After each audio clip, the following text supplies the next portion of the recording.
Hey lovelies, so there's a new trend going around the internet called the toonme challenge. And those of you who are not aware of it, the toonme challenge is a challenge where you take a selfie of yourself. Well, duh, that's what selfies are. And you split the image in half and you create a toon image of yourself, and it will be the split image. I don't know, I can't explain things properly, but it's basically you're drawing over half of your face. And I did it, it was super fun. And then I got the idea, stole from Bailey, to draw some of my subscribers. And I didn't put it in I didn't record my toonme. It was just something for fun, so I just put it up on Instagram and I put it up on my community tab here on YouTube, and people actually responded. I was shocked but so very grateful. Thank you.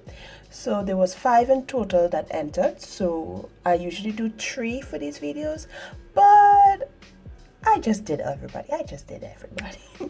So this toonme challenge was created by an artist named Renee Cordova. I hope I said that properly.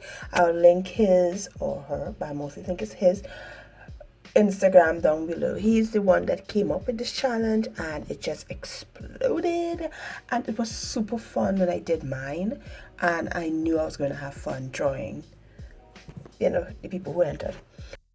Okay, so first up we have Miss Raspberry _lemonade, and her selfie is so cute. Oh my god, look at her. And you guys know I like my peace sign pose. You can look at all my avatars my profile pic that I've drawn. It's a peace pose. I don't know why I like to do it. I just like how it looks. And she looks so cute. Little hoodies. Her hoodie. And I just had to draw her. The only downside I had about this selfie was that it was kind of dark. So I had no idea what to do with the background once I drew her. And yeah, but drawing her was so fun. I'm not accustomed doing like long curly hair. Not curly, long wavy hair. Especially her blonde hair.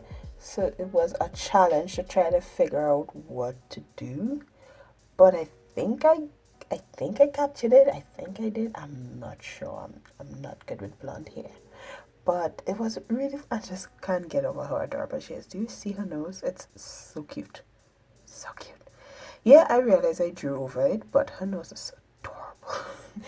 And yeah, it was really fun. And since this was the first one that I did, I don't think I did it the best.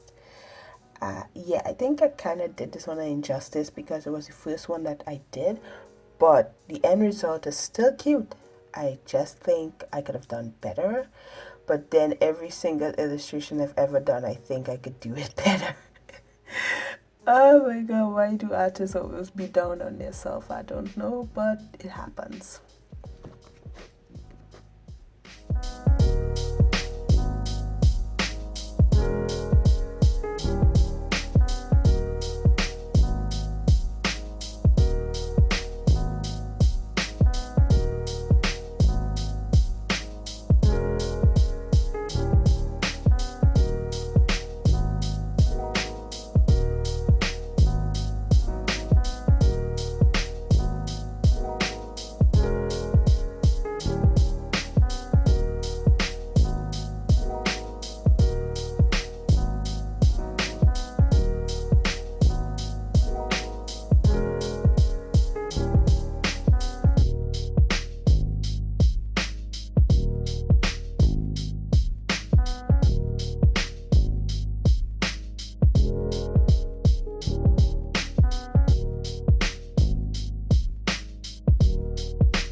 The second entry was made by Dawn23. She has a YouTube channel here on YouTube as well. So if you want to check her out, check her out. And with her selfie, I hate to say it, but she didn't give me much to work with. There wasn't any expression. It was just like, okay, I'm just gonna take a selfie, beep, and she did. So that's why I like took up most of her face just to put like a happy expression or something. That sounds so mean. I don't know why, but I just wanted to make her look more expressive, and I think I succeeded, but it looks more cartoony than real. And in the first two illustrations, I went with more my cutesy style, and I find that I didn't really like it. It came out great, but I always draw my cutesy style. So for the others, I generally worked with the face they already have and did my cutesy elements to it. But this one, it was just so fun to come up with a way to like add expression to a face. Does that make sense? Yeah, and finding color schemes for all of these were very difficult, because when you try to color select from the actual photo, you're getting a weird color that looks absolutely like nothing it's supposed to be. That's why the first layer I put down, it always looks way off, and I had to go and adjust the colors to try and find something that looks close to it. But the fun, once I got the drawing done, the coloring, once I got the colors good too, the coloring part was super fun. And of course, when I add my textures, I don't know, I just like to talk about the textures, but this toonme challenge is seriously a fun one. I am so happy of Renee Godova, did I say that right, for coming up with this challenge. And it's so fun to see so many artists who don't usually show their face actually show part of their face, part of the illustration. And looking at this challenge, it made me realize that a lot of artists actually draw how they look, which makes sense. My mom always says when she sees my artwork that I just continuously draw myself over and over again. So yeah, this challenge is basically proving her right, that mainly artists draw themselves because maybe that's what they know the most. So here I am adding like a little background to the purple that I had, just to make it not look like a solid color, and I'm really happy with how that came out. And yes,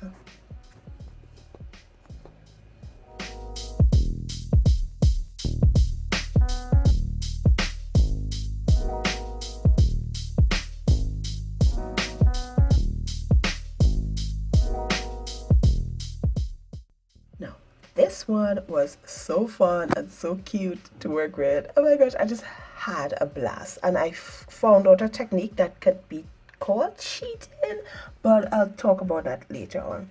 So this one name is Dibliopard.doodles. No idea I said that right.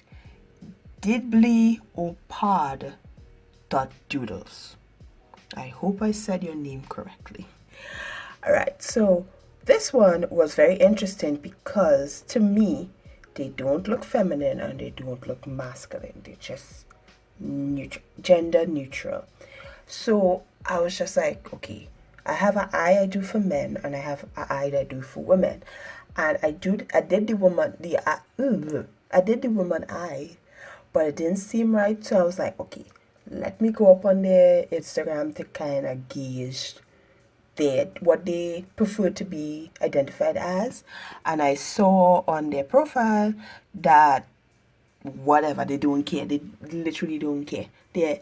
So I just interpret that as they prefer to be gender neutral. So I kept the eye. So I hope that doesn't offend you. If it does, tell me. I'll change it. But I really like how it is, especially how I experimented with the hair. And I think this is like the best light skin tone I've done ever. Wow. Or maybe I'm just repeating the thing that I did in the first challenge. But I liked how I did with the hair because I was just going to keep it a flat brown. But as you can see by their actual selfie, that it has highlights because of how the light is hitting it. So that's what I wanted to replicate. I don't think I fully did it, but I did a good bit. Now the part I was talking about with cheating is that I didn't want to draw all the texture, like the texture of their jacket and the chair and I think piece of the wall in the back of them. So I basically traced out the parts of the texture that I didn't want to draw but I still wanted in the actual artwork, and I just did an overlay of the flat colors that I put, and it created that texture and it looked like a cartoon version of the texture.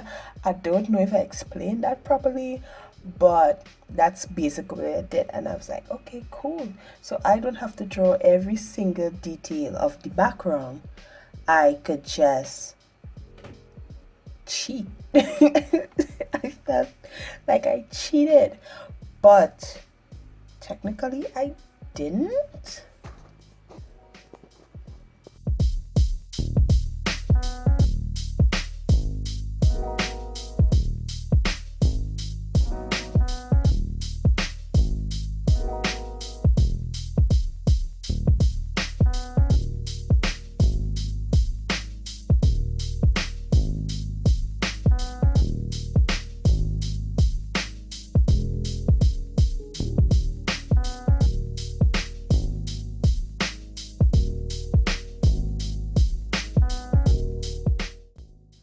Now, this one was a very fun one to work with because they basically gave me they literally gave me a grayscale photograph, and they gave me two versions. Was this grayscale and I think a kind of greenish tint to it, but I chose this one, and I thought it would have been difficult, but this was the one I had the most fun with.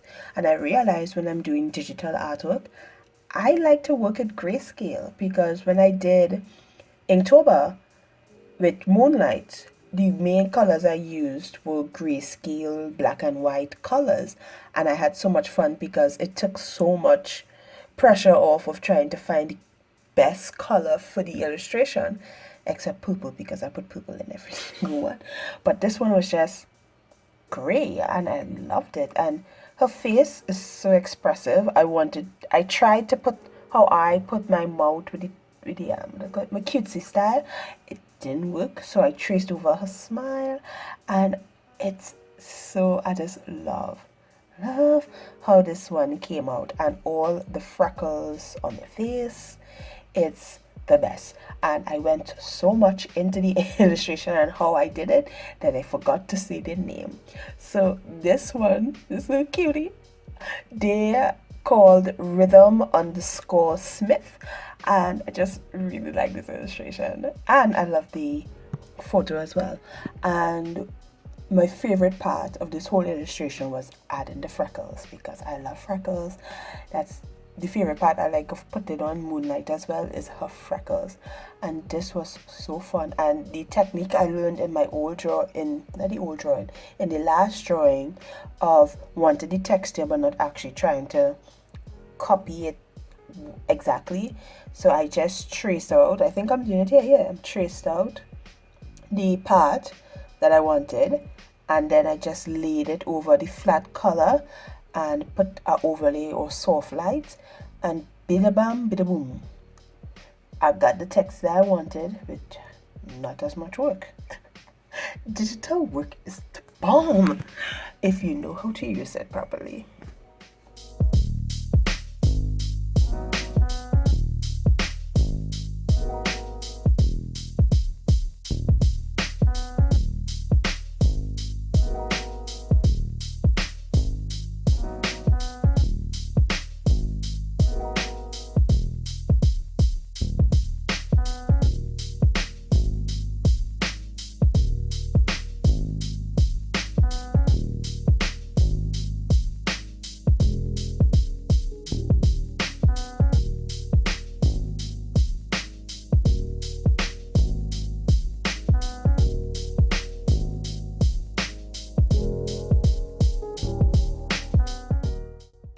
last but not least, we have Miss Shona Zeshiba. What? Sean as Shiba. Anywho, I deliberately saved this one for last because those braids were going to give me some trouble. Well, not trouble, they were just going to take time. So each illustration I did 2 in one day, and this one I had to do it in like a day by itself. So yeah. And she originally submitted a different photo, but the effect that came with it, I wasn't really willing to try it out because I was going to do like 5 illustration and then I had to edit and all kinds. So to save time, I looked through her Instagram and I saw this one and I was like, wow, this is so cute. And I asked her, hey, can I use this instead? And she said, fine, yeah. And I was so happy. And I just love it. And glasses, I just love glasses. I don't know why I haven't given any of my OC glasses. It's so cute. But I just love the glasses. And drawing her was really fun, especially the braid. And I needed the time to do it because it's rope braid. I learned how to do that a while ago. And a little tip, if you want to learn how to do braids the way I did it, or even better, you literally just look how to draw rope. Seriously, when I was first trying to learn how to draw braid, I looked up how to draw braid, how to do this, and it was just a lot of straight hair braids, like white people, why do I see bad saying it, but white people hair texture braids, and not how black people braids would look. And I was just like, this looks like a rope, and I was like, duh. So I looked up how to draw rope, and I got so much tutorials. And that's what helped me learn how to do, well, at least the rope twist braid. It's literally in the title, rope twist. Took me a while to figure that out. And I hope this little tip can help you learn how to do it too. And I really had a lot of fun with this illustration. I experimented with the border, like the line I used to separate the face. Well, the face. How do you define that? It's the same face. But anyhow, and I did, but you see that what I do coming down to the end. And I had so much fun. I don't know how much time I'm going to say this. This challenge is the bomb. It's like thebomb.com. It's like super fun to experiment with other people's face. With people's faces in general, it was like really fun. And I know I totally understand how this challenge blew up because it's really fun. So even if you don't think you could draw, you could draw. You could try this challenge. You don't even have to share it. You could just try it. If you don't have a digital tablet, you could take a picture, have a picture of yourself, get a piece of paper and trace over your face. Oh my God, that'd be so cool. Instead of it being digital, somebody literally trace over the face, paint it traditionally, and just tape it, like glue it together. That'd be so cool. Okay, then I guess I know what my next video is. I kind of already did a challenge like that for a school project, but it wasn't my actual face. I just drew a cartoon version of my face, and one half was digital and the other half was traditional. And I have to line them up. I think I have a video about that. I'll link it if I do have a video. And yeah, I don't know. You guys know what I'm going to say. This was super fun.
Okay, lovelies, I would like to thank everyone who submitted their selfies for me to draw, to toonme them. It was really fun drawing other people's faces besides mine, and I learned a lot. It was real fun. So I'll post it up on Instagram, and if you guys want to use it as your profile picture, you do you, boo. You do you. Okay. So I would like to thank my patrons, Carla Finlow, YK, Princess Auntie, Rose Rolands, and me so much for supporting me, and I'll see you guys in the next video. Bye.